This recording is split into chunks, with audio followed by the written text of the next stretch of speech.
மேற்படி பாண்டி நாட்டு க்ஷேத்திரங்கள் 18 திவ்யதேசங்கள். அதில் இருக்கக்கூடிய முதல் முக்கியமான க்ஷேத்திரம் 78வது திவ்யதேசம் திருக்குறுங்குடி வாமன க்ஷேத்திரம். இந்த க்ஷேத்திரத்தினுடைய மகாத்மியம் வராக புராணத்திலே சொல்லப்பட்ட மகாத்மியம். என்ன சரித்திரம்னு பார்ப்போம். இந்த க்ஷேத்திரத்திலே நம்பாடுவான் அப்படின்னு பாணர் குலத்தில் பிறந்த ஒருத்தன் இருந்திருந்தான். அவனுடைய கைங்கரியம் என்னன்னா, பிரதி ஏகாதசி வீணையால் பாட்டி செய்து பெருமாளுக்கு மங்களாசாசனம் பண்ணுறது. வீணையை எடுத்துன்னு நேராக போவான். மலவேல் நம்பியை போய் அந்த வீணையை மீட்டி பெருமாளை பல்லாண்டு பாடுவான். அந்த பாடுற பல்லாண்டை பெருமாள் ரொம்ப சந்தோஷமாக கேட்பார். கேட்டால் அவனுக்கு பகுமானம் கொடுத்து அனுப்பிடுவார். இது பிரதி ஏகாதசி அவன் பண்ணியிருந்தான். ஒரு ஏகாதசி, அதாவது கார்த்திகை சுக்லபக்ஷ ஏகாதசி அன்னைக்கு இவன் எப்பயும் போல் வீடை எடுத்துன்னு பெருமாளை மங்களாசாசனம் பண்ண போனான். போகிற வழியில் ஒரு பிரம்மரக்ஷசு, பெரிய பிரம்மரக்ஷசி இவனை பிடிச்சிட்டு நான் உன்னை சாப்பிட போகிறேன் அப்படின்னு இவன்கிட்ட சொல்லித்து.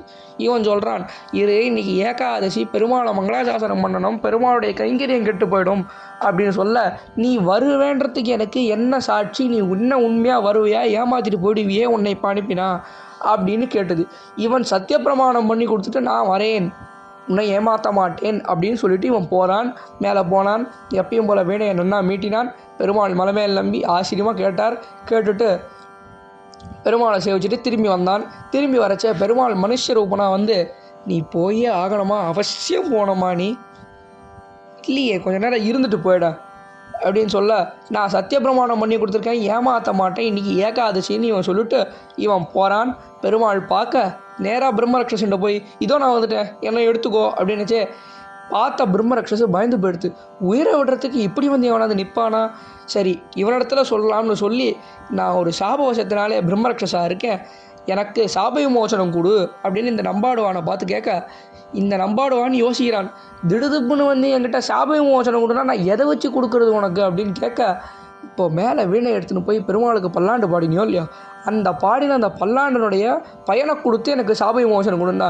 இவன் சொல்ல, பயனை கருதி நான் பாடி இருந்தால் தானே நான் உனக்கு கொடுக்கறதுக்கு, எனக்கு தான் பயனை கருதியே நான் பெருமாள் இடத்துல பாடலையே அப்படின்னு இவன் சொல்ல, சரி ஒன்றும் பிரச்சனை இல்லை, எனக்கு நீ பாடின பாட்டினுடைய ராகம், அவன் அன்னி தேதிக்கு கைசிக ராகத்தினால பாடியிருக்கான் அந்த பாட்டை, அந்த கைசிக ராகத்தினுடைய பலனை கொடுத்தாவது எனக்கு சாப விமோசனம் கொடுன்னு சொல்ல, சரின்னு சொல்லி அந்த கைசிக ராகத்தினுடைய பலனை கொடுத்து இந்த பிரம்மரக்ஷசுக்கு சாப விமோசனம் பண்ணான். என்ன சரித்திரம்? இந்த சரித்திரத்தினாலேயே அந்த கார்த்திகை சுக்லபக்ஷ ஏகாதசி என்னவாயிடுச்சுன்னா கைசிக ஏகாதசி, கைசிக துவாதசி அப்படின்னு இன்னி வரைக்கும் கொண்டாடப்படுறது.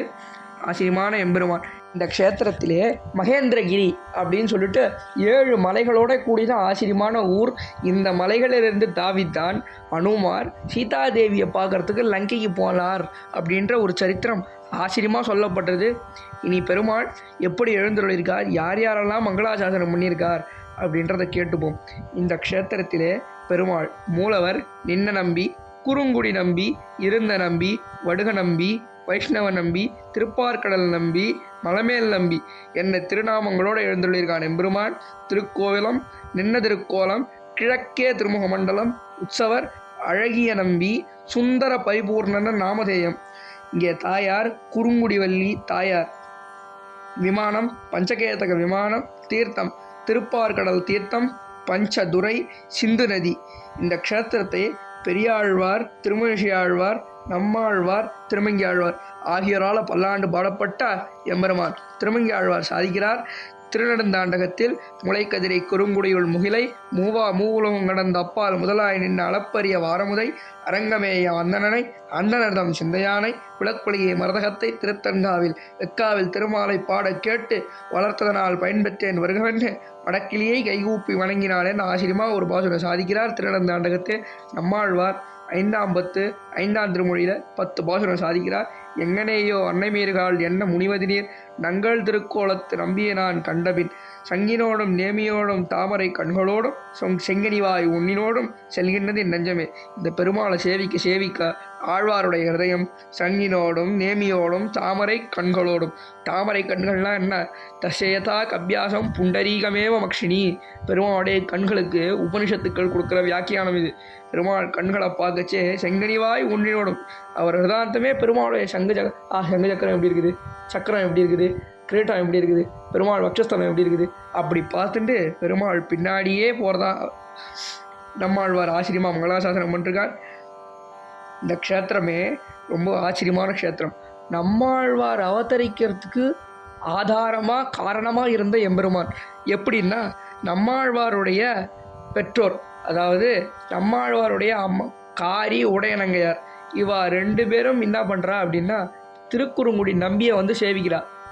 புத்திரபாகியம் வேணும்னு பெருமாளை கேட்க, பெருமாள் கேட்குறாரு, யாரை போலே உமக்கு பிள்ளை வேண்டும்னு அவளை கேட்க, நீங்கள் நம்மளுக்கு கிடச்சா விடுவோமா சுவாமி, நீரே வந்து பிறந்திருந்தா சந்தோஷம், கிருஷ்ணாவதாரிலே எங்கள்கிட்ட பண்ணால் தாங்கிறதுக்கு வலு இருந்தால் தாராளமாக பகவான் பிறப்பான்.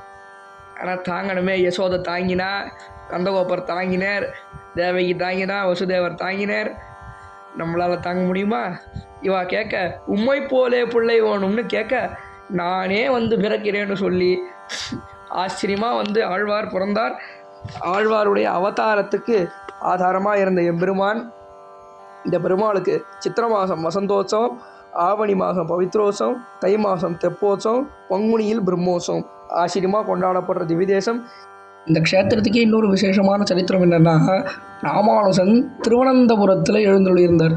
அந்த ஊரில் நம்பூதிரிகள் பண்ணுற ஆராதனத்தை மாற்றி பாஞ்சராத்திர ஆகம பிரகாரம் ஆராதனம் பண்ண வைக்கணும்னு நினச்சார்.